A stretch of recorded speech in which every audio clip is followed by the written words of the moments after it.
छिटिया पहिरी गोरी बिटिया हो गईली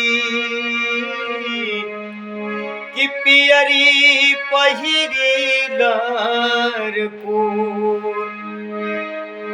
मथवा बनाई गोरी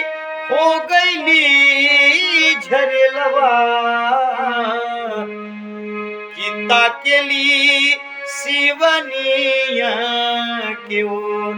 हे राम ताकेली शिवनिया के ओर ओ राम ताकेली शिवनिया के ओर।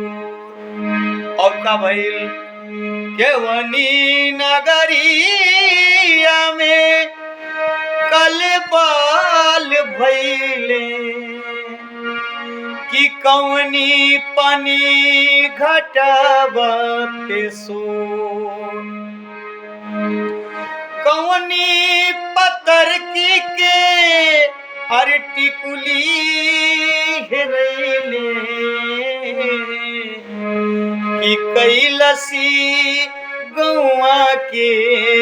बटोर हो राम कैलस गौआ के बटोर हे राम कैलस गौआ के बटोर हो राम कैलस गौआ के बटोर।